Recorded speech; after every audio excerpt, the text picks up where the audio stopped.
There are moments when fear doesn't announce itself. It doesn't shout. It doesn't rush in like a storm. It comes quietly. It settles into your thoughts late at night, when the world is still and your mind refuses to rest. It shows up in unanswered prayers, in medical reports, in relationships that feel fragile, in futures that feel uncertain. Fear doesn't ask permission to enter the human heart. And once it does, it begins to whisper questions that shake our faith. But the Bible was never written for people who never felt afraid. It was written for people who trembled and chose to believe anyway. When fear attacks, this is where faith begins to rise again. The quiet battle inside the soul. There is a spiritual struggle that almost everyone knows, even if they've never spoken it out loud. It's the tension between what we believe and what we feel. We believe God is good. We believe He is present. We believe He hears our prayers. And yet, fear still finds a way in. Fear tells us that maybe this time is different. Maybe this situation is too broken. Maybe we've waited too long. Maybe God is silent because we've done something wrong. This kind of fear doesn't come from the outside. It rises from within. It grows when answers don't come quickly. It grows when pain lasts longer than expected. It grows when faith feels more like effort than confidence. The Bible never pretends that this struggle doesn't exist. In fact, some of the most powerful Bible stories begin in places of fear, isolation, and desperation. There is a story of a man who lived among the tombs. Cut off from community. Cut off from peace. Cut off from himself. No one could restrain him. No chain could hold him. And no human strength could set him free. But the real prison wasn't the chains on his body. It was the chaos inside his soul. Fear works the same way. It isolates us. It convinces us that no one truly understands. It tells us we are too far gone, too damaged, too broken to be restored. Yet when Jesus stepped into that place of darkness, He didn't hesitate. He didn't recoil. He didn't turn away. He didn't wait for the man to become calm or presentable. Jesus entered the darkness without fear. That alone tells us something important. God is not afraid of the places we are afraid of. Some of us are waiting to feel strong before we come to God. But Scripture shows us that Jesus often comes when people are at their weakest. Fear says, "Fix yourself first." But the Word of God says, "Come as you are." This is not just a story about one man long ago. It is a mirror of the human condition. Because fear doesn't always look dramatic. Sometimes it looks like exhaustion. Sometimes it looks like numbness. Sometimes it looks like quietly giving up hope while still going through the motions of faith. The Bible also tells the story of a woman who had suffered for 12 years. 12 years of pain. 12 years of disappointment. 12 years of unanswered hope. She had seen doctors. She had spent everything she had. Instead of getting better, she grew worse. Her suffering wasn't only physical. It was emotional, social, spiritual. She lived with the constant fear that nothing would ever change. And yet, something in her refused to let go completely. She didn't demand Jesus' attention. She didn't make a public request. She didn't feel worthy of being noticed. She simply believed, quietly and deeply, "If I can just touch His garment, I will be healed." This kind of faith doesn't look impressive, but it is incredibly powerful. Because it chooses trust even when certainty is gone. There is also a father in the Bible who knew fear in its sharpest form. His child was dying. He ran to Jesus not with dignity, but desperation. While Jesus was still speaking, the message arrived. "She's gone. Don't bother the teacher anymore." These words represent one of the most painful moments a human heart can face. The moment when hope seems officially over. But Jesus responded with a sentence so simple. yet so profound. Do not be afraid. Only believe. Jesus didn't deny reality. He didn't pretend the situation wasn't serious. He invited faith to stand where fear wanted to rule. Fear often feels logical. It presents evidence. It lists reasons. It reminds us of statistics, history, and past disappointments. Faith, on the other hand, doesn't argue loudly. It simply chooses where to place its trust. This is where the spiritual battle truly happens. Not in miracles, not in dramatic moments, but in the quiet decision to believe God even when we don't understand what He is doing. Fear wants to be the final voice, but faith reminds us that God's word has not finished speaking.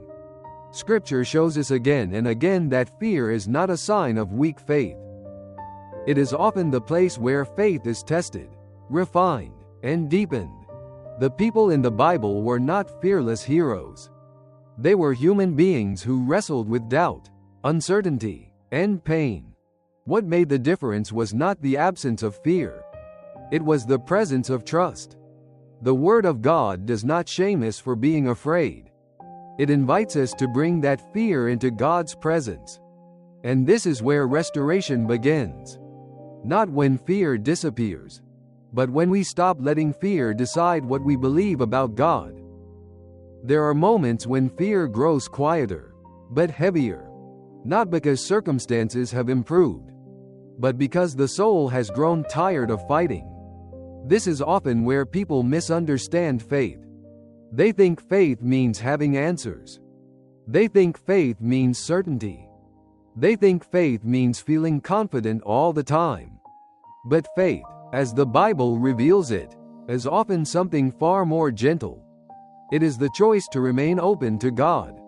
When the heart feels fragile, there is a sacred stillness that Scripture invites us into.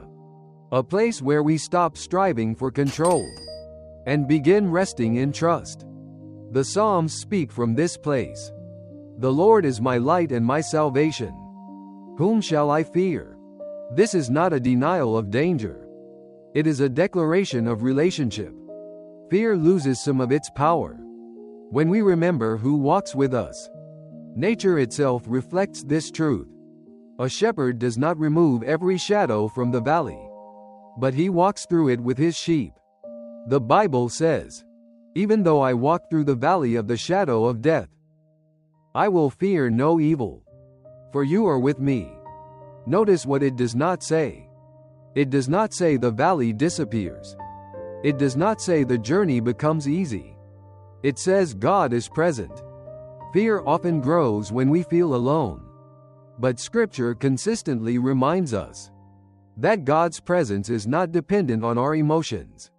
There are times when prayer feels effortless, and times when prayer feels like silence. Both belong to the life of faith.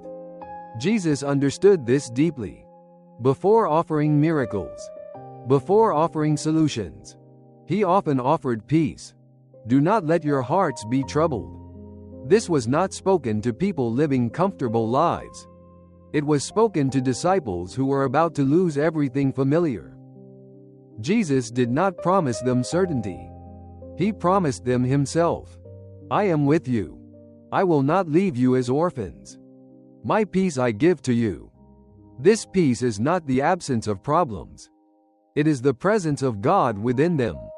When fear rises about the future, it is often because we imagine ourselves facing it alone. The Word of God gently corrects that illusion. God does not reveal the entire path at once.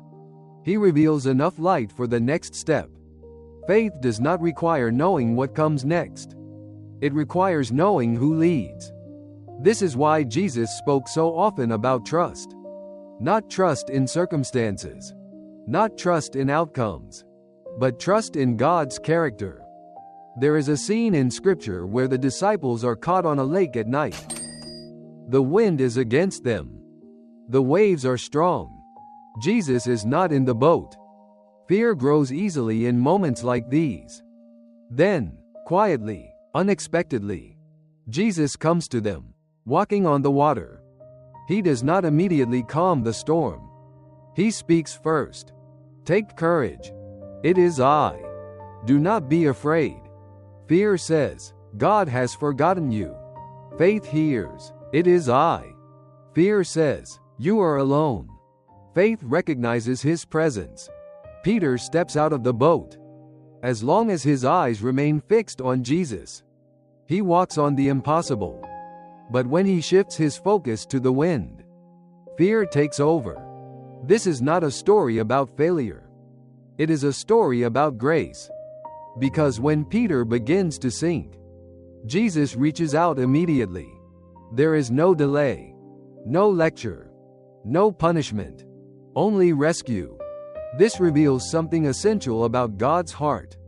Jesus does not wait for perfect faith. He responds to honest faith. Fear may cause us to falter, but it does not disqualify us. God's patience is woven throughout Scripture. Over and over again, he meets people where they are. Confused, weary, uncertain. The Bible does not rush healing. It allows space for transformation. Sometimes fear dissolves slowly. Through prayer, through reflection, through learning to breathe again in God's presence. There is a sacred practice in simply being still. Not trying to fix. Not trying to solve. Not trying to explain.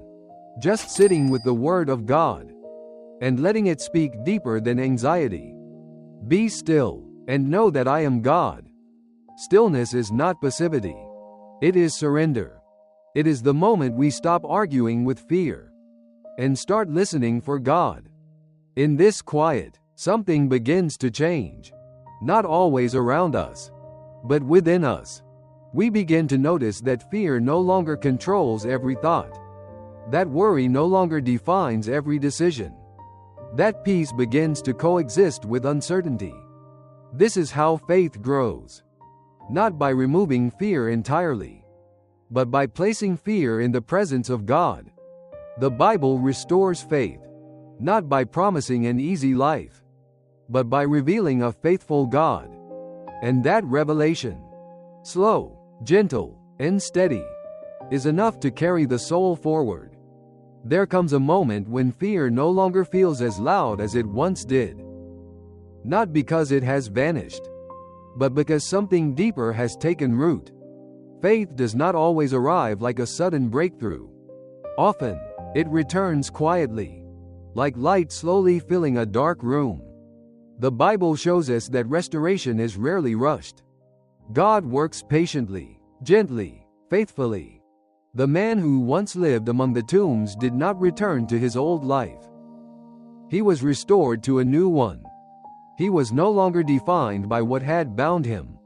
He was defined by what had freed him. This is what faith does when it is healed. It does not erase the past. It redeems it. The woman who suffered for 12 years was not just physically healed. She was seen. She was named. She was called daughter. Fear tells us we are invisible. Faith reminds us we are known. The father who believed for his child did not receive an explanation. He received life. And sometimes, that is how God answers prayer. Not with clarity, but with presence. Not with logic, but with grace. As fear loosens its grip, we begin to notice something new. Our prayers change. They become less about demanding outcomes and more about trusting God's heart. Less about control and more about surrender. This is the quiet transformation the Bible invites us into. A faith that does not depend on perfect circumstances.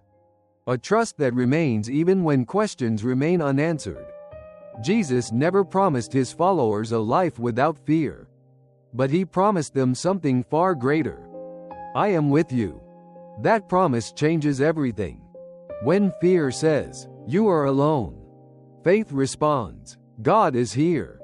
When fear says, this is the end, faith whispers, God is still working.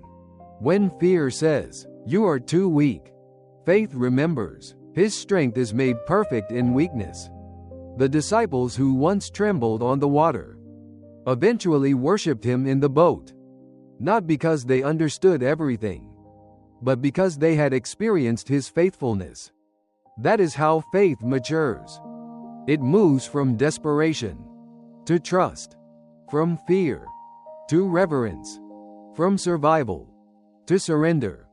The Bible restores faith by reminding us that God has never abandoned his people. Not in exile, not in storms, not in silence, not even in death. Fear thrives on isolation, but faith grows in relationship. This is why Scripture continually calls us back to remembrance, back to truth, back to God's promises. We are invited to return, again and again, to the Word of God, not as a rulebook, but as a living testimony. A testimony that speaks to broken hearts, to tired minds, to souls searching for peace. If fear has shaped your thoughts, Scripture gently reshapes your vision. If anxiety has narrowed your world, God's Word expands it with hope. Faith does not mean you will never feel afraid again. It means fear no longer defines who you are. You are not your worry. You are not your past. You are not your doubt. You are held, and being held by God is enough. So when fear returns, as it sometimes will, do not be ashamed. Come back to the Bible. Come back to prayer. Come back to stillness. Let the words settle. Let the silence speak. Let faith breathe again. Because restoration is not a single moment. It is a journey. And every step of that journey is guided by a faithful God. If this message spoke to your heart, take a moment to sit quietly and reflect on where fear may still be holding space in your life. Let the Word of God continue to guide you, comfort you, and restore your faith. If you found peace or encouragement here, please subscribe to the channel and share your thoughts or prayer requests in the comments. Together, we'll continue exploring meaningful Bible stories that bring hope, healing, and spiritual strength for the journey ahead.